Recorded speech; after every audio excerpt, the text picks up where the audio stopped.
പുണ്യമദീനയിൽ നിന്ന് 420 കിലോമീറ്റർ അകലെയുള്ള വിശുദ്ധ മക്ക ലക്ഷ്യമാക്കി ഞങ്ങളുടെ യാത്ര ആരംഭിച്ചു.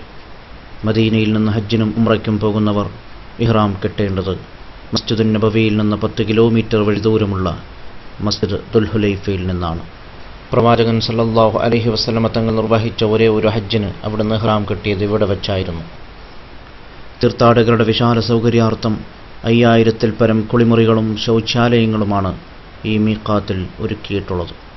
ഹജ്ജ് വേളയിൽ ലോകത്തിൻ്റെ നാനാഭാഗങ്ങളിൽ നിന്ന് ആദ്യം മദീനയിലെത്തുന്ന തീർത്ഥാടകർ ഹജ്ജിനായി പുറപ്പെടുന്നത് ഇവിടെ വെച്ച് ഇഹ്റാം കെട്ടിയാണ്. ഇഹ്റാമിൽ പ്രവേശിച്ച് ഞങ്ങളും യാത്ര ആരംഭിച്ചു. മദീന ചെക്ക് പോയിന്റും കഴിഞ്ഞ് വിജനമായ മരുഭൂമിയിലൂടെ കുന്നുകളുടെയും മലകളുടെയും സൗന്ദര്യവും ആസ്വദിച്ച് വണ്ടി കുതിച്ചു പാഞ്ഞു. മറ്റു ഗൾഫ് രാഷ്ട്രങ്ങളിൽ നിന്ന് വിഭിന്നമായി പരന്ന് പ്രവിശാലമായി നിൽക്കുന്ന സൗദി അറേബ്യയുടെ മുക്കാൽ ഭാഗവും ജനവാസമില്ലാത്ത കൊടും മരുഭൂമികളാണ്. ചെറുതും വലുതുമായ 20ഓളം നഗരങ്ങളിൽ മാത്രമാണ് ആൾതാമസമുള്ളത്. നബി തിരുമേനി സല്ലല്ലാഹു അലൈഹി വസല്ലമ തങ്ങൾ മക്കയിൽ നിന്ന് മദീനയിലേക്ക് ഹിജ്റ വന്നത് ഈ വഴിയിലൂടെയായിരുന്നു. അന്ന് എങ്ങനെയായിരുന്നിരിക്കണം ഈ വഴികൾ? ദുർഘടമായ പാതയിലൂടെ ഒട്ടകപ്പുറത്ത് ശത്രുക്കളുടെ കണ്ണുവെട്ടിച്ച് രാത്രി സഞ്ചാരം നടത്തിയ ആ ഐതിഹാസിക യാത്രയുടെ തിരശേഷിപ്പുകൾ സഞ്ചാര വഴിയിൽ ഞങ്ങൾ കണ്ടില്ല. ഇന്ന് റോഡുകൾ സ്ഫടിക സമാനം എണ്ണിത്തിളങ്ങുന്നു. 1400 വർഷങ്ങൾക്കപ്പുറത്തെ ആ ചരിത്രയാത്ര ഈ ആധുനിക യുഗത്തിൽ താരതമ്യം ചെയ്യാൻ തന്നെ സാധ്യമല്ല.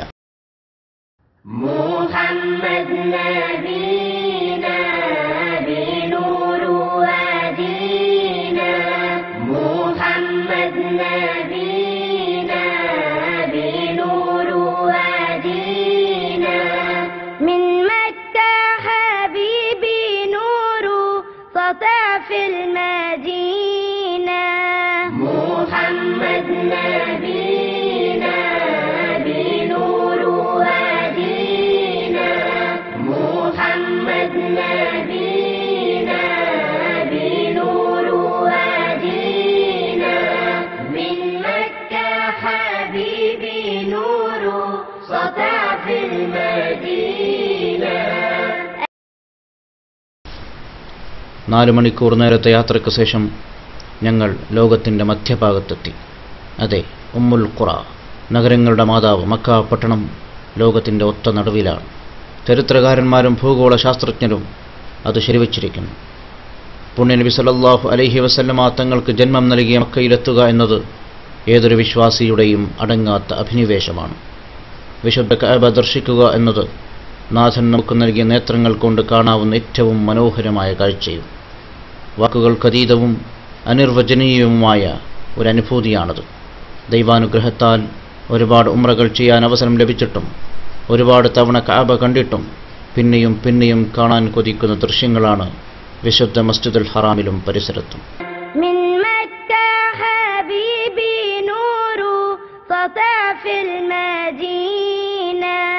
محمد نبينا بنور هدينا محمد نبينا بنور هدينا من مكة حبيبي نور سطع في المدينة. قلبي وفؤادي هاموا بك يا قلبي وفؤادي هاموا بك يا هادي زادي وزوادي هدي محمد نبينا محمد نبينا بنور هدينا. തവാഫിനു ശേഷം ഹജറുൽ അസ്വദ് മുത്താൻ ശ്രമം നടത്തിയെങ്കിലും തിരക്ക് കാരണം ഉപേക്ഷിച്ചു. പ്രപിതാമഹൻ ഹസ്രത്ത് ഇബ്രാഹിം നബി അലൈഹിസ്സലാമിൻ്റെ പുണ്യപാദത്തിൻ്റെ അടയാളം പതിഞ്ഞ മഖാമു ഇബ്രാഹിമിനെ തൊട്ടുമുത്താൻ ചിലർ ശ്രമിക്കുമ്പോൾ അത് തടയാൻ മുത്തവന്മാരും ജാഗരൂകരാണ്. മഖാമു ഇബ്രാഹിമിനെക്കുറിച്ചൊരു മഹാൻ പറഞ്ഞത് ഓർമ്മ വന്നു.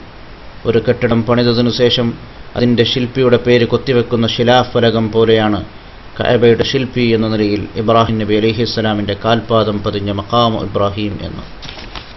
ഉംറയുടെ ഭാഗമായ സഅയി ചെയ്യാനായി മസ്ജിദുൽ ഹറാമിൻ്റെ തന്നെ ഭാഗമായ സഫ മർവയുടെ അടുക്കലേക്ക് ഞങ്ങൾ നീങ്ങി. അള്ളാഹുവിൻ്റെ ചിഹ്നങ്ങളെന്ന് ഖുർആനിൽ തന്നെ വിശേഷിപ്പിച്ച സഫയും മർവയും 2 കുന്നുകളാണ്. അതിൻ്റെ ചെറിയ ഭാഗങ്ങൾ മാത്രം അടയാളമായി അവശേഷിപ്പിച്ചിരിക്കുന്നു. മനസ്സ് യുഗാന്തരങ്ങൾക്കപ്പുറത്തേക്ക് കുതിച്ചു പാഞ്ഞു.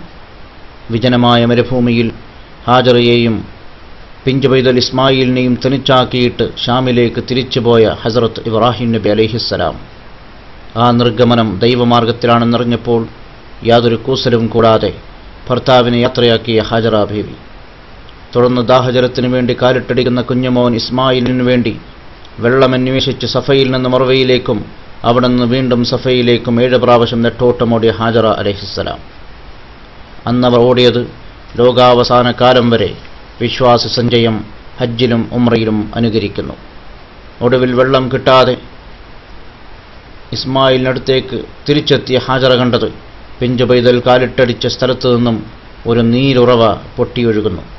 അത് കണ്ട് ആശ്വാസം കൊണ്ട ഹാജറ അതിൽ നിന്ന് വെള്ളമെടുത്ത് കുഞ്ഞിൻ്റെ ദാഹമകറ്റി. അവസാനം ആ നീരുറവ നിൽക്കുന്നില്ലെന്ന് കണ്ടപ്പോൾ ഹാജറ സംസം എന്ന് പറഞ്ഞു.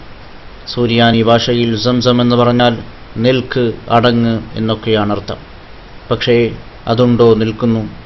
ലോകാവസാന കാലം വരെ ഒരു അത്ഭുത ജലധാരയായി അങ്ങനെ നിലനിർത്താനായിരുന്നു സൃഷ്ടാവിൻ്റെ തീരുമാനം. ഇന്നും ലോകത്തിൻ്റെ നാനാഭാഗങ്ങളിലേക്ക് തീർത്ഥാടകർ വഴി ആ പുണ്യതീർത്ഥം എത്തിച്ചേരുന്നു. മക്കയിൽ നിന്ന് മദീനയിലെ മസ്ജിദുൻ നബവിയിലേക്ക് ടാങ്കർ കണക്കിന് സംസം വെള്ളം എത്തിക്കപ്പെടുന്നു. സഫ മർവാക്കിടയിലെ 7 പ്രാവശ്യത്തെ നടത്തത്തിനു ശേഷം മുടി മുറിച്ച് കളഞ്ഞാൽ ഉംറ പൂർത്തിയായി. മുടി പൂർണ്ണമായി വെട്ടലാണ് കൂടുതൽ ഉത്തമമെന്നത് ഇവിടെ ശ്രദ്ധേയം. മുടിവെട്ടാൻ മർവയിൽ നിന്ന് തീർത്ഥാടകർ പരസ്പരം സഹായിക്കുന്നു.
سجود من شد شهود